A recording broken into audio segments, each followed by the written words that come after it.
Ça y est, vous êtes enfin prêt à construire votre site avec WordPress et vous avez entendu parler de Divi et d'Elementor, mais vous ne savez pas lequel choisir. Dans cette vidéo, je vous propose un comparatif rapide en 5 minutes de ces deux outils pour créer un site internet professionnel et à votre image. Nous verrons donc les avantages à utiliser Divi ou Elementor et les inconvénients de ces deux outils. Vous êtes prêts? On se retrouve après le générique.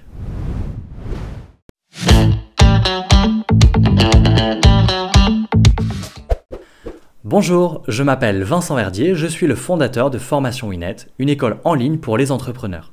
Avec mon équipe, nous aidons les indépendants à trouver des clients avec des programmes d'accompagnement individuels, tutorés et 100% actionnables pour rendre leurs projets visibles sur le web et leur permettre ainsi d'augmenter leur chiffre d'affaires. Retrouvez régulièrement nos conseils sur cette chaîne YouTube et si vous êtes nouveau, alors abonnez-vous pour ne rater aucune de nos vidéos. Tout d'abord, Divi et Elementor sont ce que l'on appelle des builders, ou en français des constructeurs de sites. Ils vous permettent de coder des sites professionnels sans avoir besoin de coder. Cela vous permet ainsi de créer votre site web en direct qui suit la formule anglaise très connue « What you see is what you get », c'est-à-dire littéralement ce que vous voyez est ce que vous obtenez. Car vous allez pouvoir construire avec ces deux outils votre site web de manière visuelle en insérant, déplaçant ou supprimant des blocs d'éléments, ce qui rend leur utilisation très facile et à la portée de tous. D'un point de vue général, Divi ne propose pas de version gratuite, quand au contraire Elementor en propose une. En revanche, sur Divi, on peut réaliser un nombre de sites illimité et contrairement à Elementor où il faut en général payer une licence par site. On verra par la suite qu'Elementor est plus cher que Divi, même si ça ne paraît pas comme cela. Avec Elementor, pour 199 $ par an, vous pouvez créer jusqu'à 25 sites. Tandis qu'avec Divi, pour 249 $, soit 50 $ de plus, vous pouvez créer autant de sites que vous le souhaitez et vous ne payez plus, puisqu'avec 249 $, vous achetez Divi à vie. Donc dès la deuxième année, Divi est rentable par rapport à Elementor si vous avez pour objectif de faire plusieurs sites.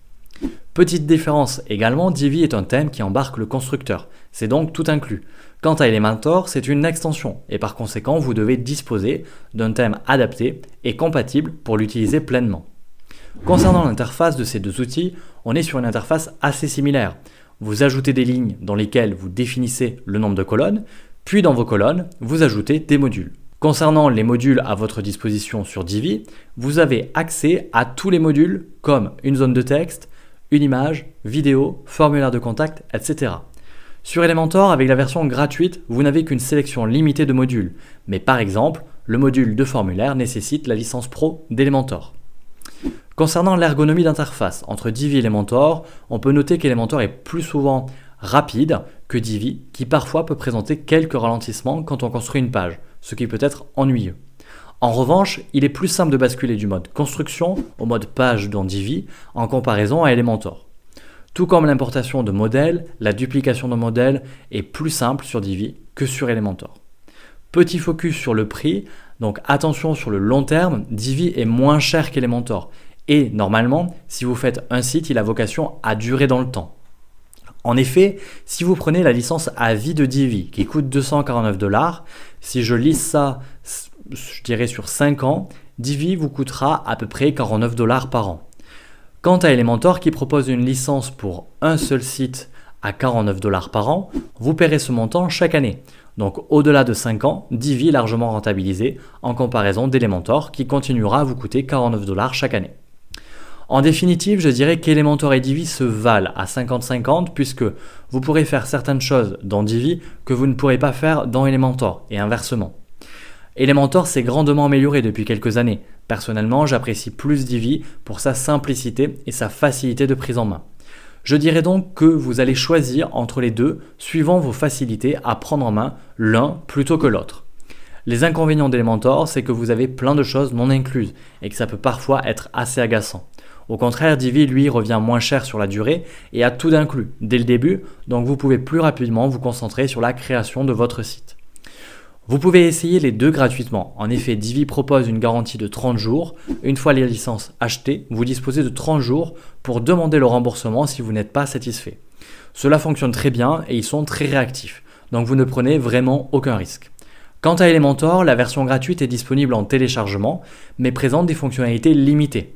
Cependant, ça vous permettra tout de même d'essayer. Eux aussi proposent 30 jours d'essai gratuit de la licence pro, donc n'hésitez pas à tester. Je vous ai mis en description sous la vidéo un lien pour bénéficier d'une remise de 10% sur la licence Divi. N'hésitez pas à l'utiliser. Merci d'avoir regardé cette vidéo et d'être resté jusqu'au bout.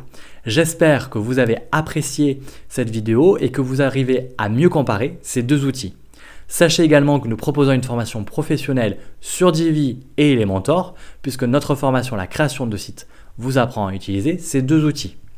Venez la découvrir sur notre site web en cliquant sur le lien présent dans la description sous la vidéo. À bientôt!